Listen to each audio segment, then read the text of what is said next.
I want to begin by thanking Office Administrator Wendy for noticing and choosing the artwork for today's order of service. It was created by one of our own young people, Liam. Since beauty is in the eye of the beholder, I'll leave its interpretation up to you, but it does seem to match today's topic. So thank you, Wendy, and thank you, Liam.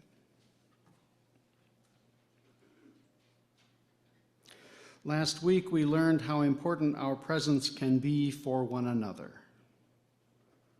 Today is about how our being more fully present in the world can enrich our own lives. Sometimes awareness comes easily to us, yeah? Like when a room is too hot or too cold, or the house is too quiet when there should be signs of activity. Like the rising cost of food, rent, or gasoline. Or for those who were at the Midland Rally yesterday, the bald eagle soaring just as a Marine candidate is speaking. It's hard not to notice some things. But sometimes we just don't notice other things. A subtle hint from a child, a friend, a partner. You know that partner. The subtle look that you might not catch. A misplaced object we haven't needed for days. When we're immersed in a movie or book and we don't hear what someone says to us. What else might we not notice? What in your life is something you have sometimes failed to notice? Just shout them out and I'll repeat them.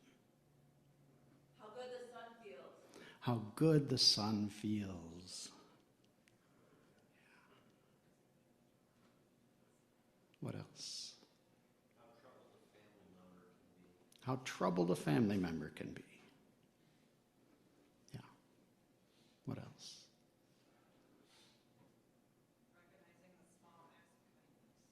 Recognizing small acts of kindness. All over the place. What else? Text messages because you have 17 different texting apps. Text messages when you have 17 different apps to watch. Recognizing when you need to ask for help. Recognizing the need to ask for help. Yeah. What else? Feeling good. Realizing today in this moment we feel good. Sometimes I forget. Go ahead. The beauty of insects. My favorites are the really great emerald green ones. Yes. In fact, there was a bug right up there that I took down before the service because I knew you all would be distracted by it. What else? Physical health. Yeah. Amazing qualities of people that you hadn't gotten to know. The amazing qualities of people you hadn't gotten to know yet. Yeah. That's always a gift. Great. Well, thank you. I hope you'll share more of these with one another after the service.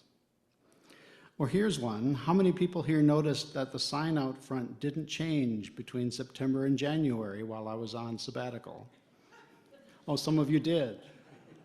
Okay. I imagine many didn't.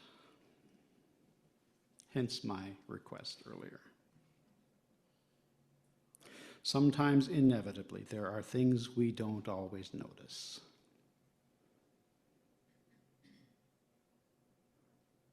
The world is too much with us. Late and soon, getting and spending, we lay waste our powers. Little we see in nature that is ours. We have given our hearts away, a sordid doom. This sea that bears her bosom to the moon, the winds that will be howling at all hours and are upgathered now like sleeping flowers. For this, for everything, we are out of tune. It moves us not. Great God, I'd rather be a pagan suckled in a creed outworn.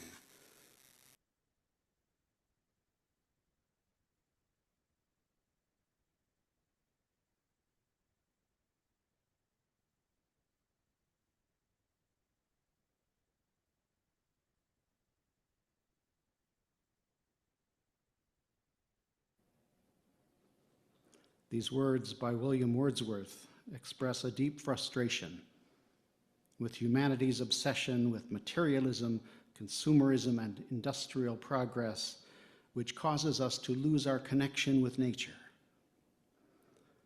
He knew a thing or two about paying attention.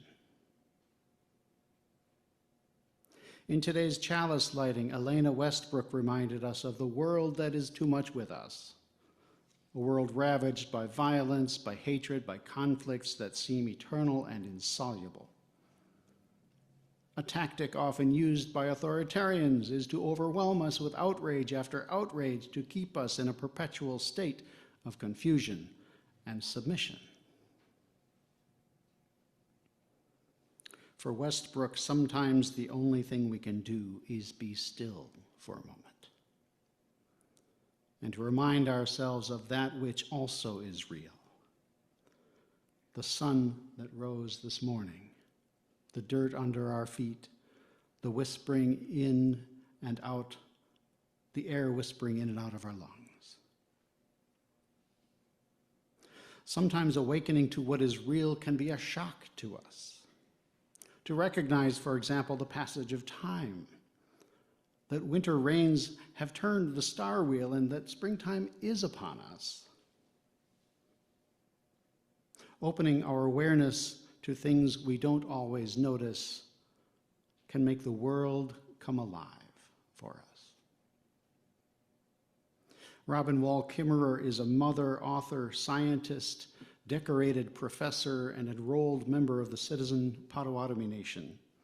She's a distinguished teaching professor of environmental biology at State University of New York and a founder of the director of the Center for Native Peoples and the Environment.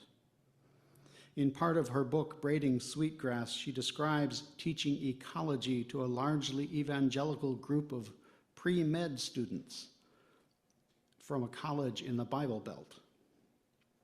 She prefaced the reading we heard today with this: how will people ever care for the fate of moss spiders if we don't teach students to recognize and respond to the world as a gift? I'd told them all about how it works and nothing of what it meant. Then, as her students sang Amazing Grace in full harmony, she came to understand that it wasn't naming the source of wonder that mattered. It was wonder itself.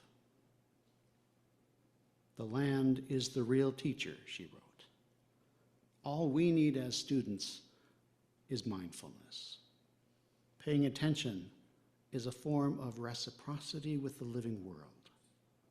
Receiving the gifts with open hearts, open eyes, and an open heart. My job was just to lead them into the presence and ready them to hear. I like the line, paying attention is a form of reciprocity with the living world. It means more fully engaging with the world. Elena Westbrook invited us this hour. Try just to be present in each moment as it unfolds. Your simple attention is what makes these moments holy. So let's take a moment. to practice that engagement here and now, expanding our understanding and appreciation, I invite you to get comfortable in your seat. Take a few deep breaths. Soften your gaze or close your eyes. Set aside, if you can, if you haven't already, your fears or worries for tomorrow. Just be here with me, with us. Sense your relations, your closeness to others and to the earth. Attune yourself more fully, more deeply to this, perhaps your only life.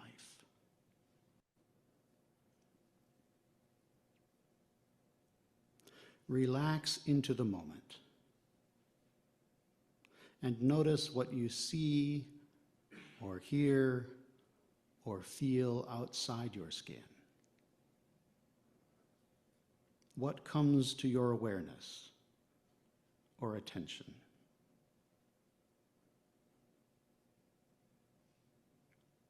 Do you smell coffee? Do you see the branches moving in the wind? The colors of someone's clothing, people's faces, the visible fragments of who they are in this moment? Do you hear people moving in their seats? Traffic on the street? The mechanical whine of ceiling fans? Perhaps the grass whispering, the sands and stones speaking. Do you feel the air move across your face?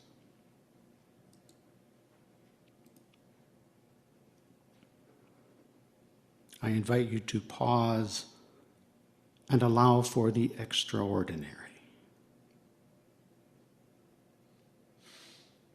Pause and consider the beautiful parts of someone near you or held in your heart.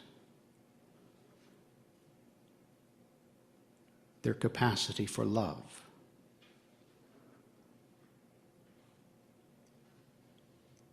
What they hope for. What they dream of. Who they might become.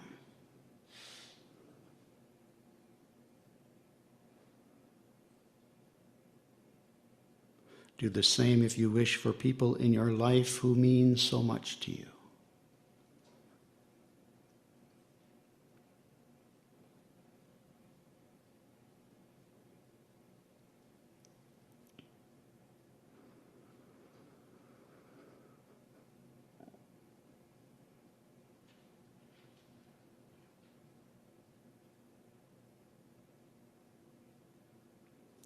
When we are curious, we discover amazing things about ourselves and about the world. The miraculous is everywhere and in everything, waiting for us to notice it, waiting for us to appreciate it, waiting for us to love it.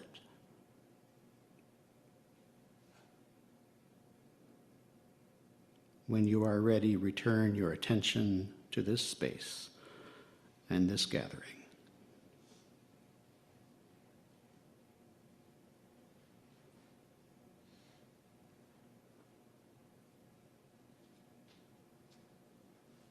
I invite you all to take this practice with you for another time and place.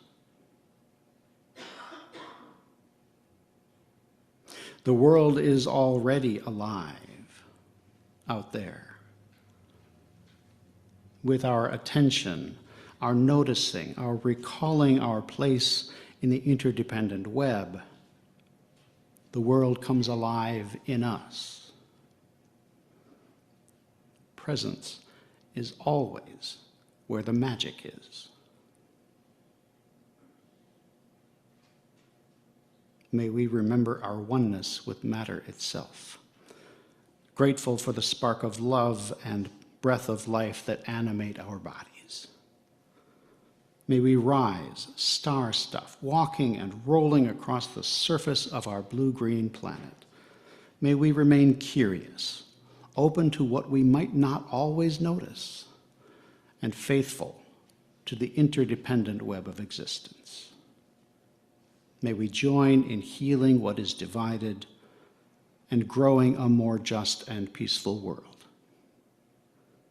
May we find wholeness within, without, among, and between.